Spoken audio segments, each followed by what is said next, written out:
बंदी छोड़ सतगुरु रामपाल जी महाराज जी की जय हो। सत्साई भगत जी, वैसे तो विकास भगत जी ने आपकी बात का जवाब दे दिया है, परमात्मा ने दास से ही वीडियो बना दिया है।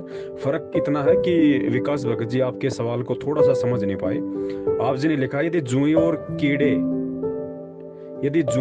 कीड़े लग जाएं तो एक होता है लग जाना, एक होता है पड़ जाना। विकास भगत जी उन्होंने ये समझा कि आपके जो पशु हैं उनको कीड़े पड़ गए, तो उन्होंने उसी हिसाब से आपकी शंका का समाधान किया है, जो बिल्कुल उचित है। क्योंकि अब बहुत सारे भगत यहाँ पे ये सवाल कर देंगे कि भाई विकास भगत जी के इस जवाब के अगेंस्ट कि भाई वो जो कीड़े हैं जो उस गाय या भैंस के अंदर जो पड़े हुए हैं, आप कह रहे हो कि भाई आप दवाई वगैरह का इस्तेमाल कर सकते हो, तो वो कीड़े भी तो परमात्मा की आत्माएं हैं, क्या वो जीव हत्या नहीं होगी? देखिए भगत जी, यहाँ में विचार करना पड़ेगा। हम जिस काल के लोक में रहते हैं, या हम बहुत सारे ऐसी चीजें हैं जिनसे हम चाहकर भी नहीं बच सकते भगत जी। तो उन चीजों के लिए परमात्मा ने हमारे को कॉमन सेंस दी है, और वो करने से फिर हमारे को दोष नहीं लगता है। देखिए, गाय या भैंस या बैल या ऊंट, ये किसान के एक तरीके से मित्र होते हैं। ये किसान को दूध दही छाछ वगैरह देते हैं। बैल खेतों में काम करता है, जिससे किसान अपना अन्न उत्पादन करता है।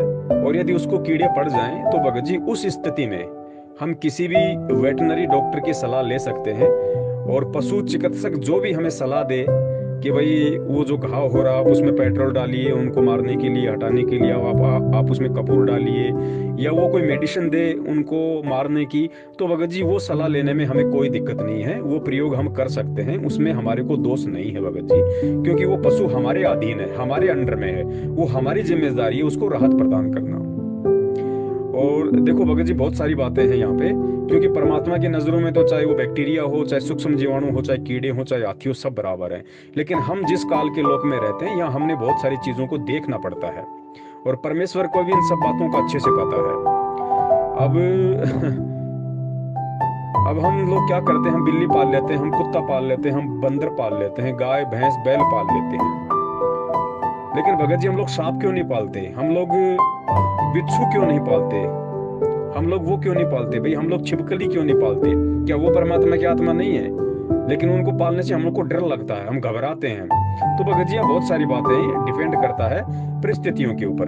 तो पालतू जो पशु होते हैं वो हमारे अधीन होते हैं, और वो बहुत सारे हमारे को वो चीजें देते हैं, दूध देते हैं, दही देते हैं, खेतों में काम आते हैं, उनका गोबर काम आता है।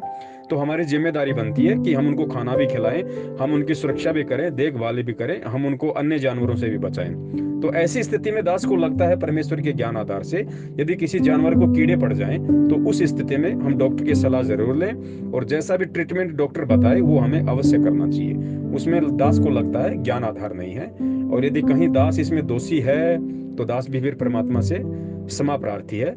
लेकिन दास को लगता नहीं, जहां तक परमात्मा प्रेरणा कर रहे हैं, कि इस तरीके से हमें कोई दोष होगा। सत साहिब, जय हो बंदी छोड़ की। और एक बात और बताई विकास भगत जी ने कि भाई विश्वास और भक्ति ये बहुत ज्यादा काम आती है। बिल्कुल सत्य बात है, क्योंकि परमेश्वर सत्संग में कहते हैं कि जिस घर में परमात्मा की वाणी चलती है, आरती सत्संग सुमरन होता है, ज्योत जलती है, वहां पे उस व्यक्ति के जो पशु होते हैं उसको भी परमात्मा राहत प्रदान करता है। उसको भी यदि कोई हानि होनी होगी तो परमात्मा उस जीव की रक्षा करता है।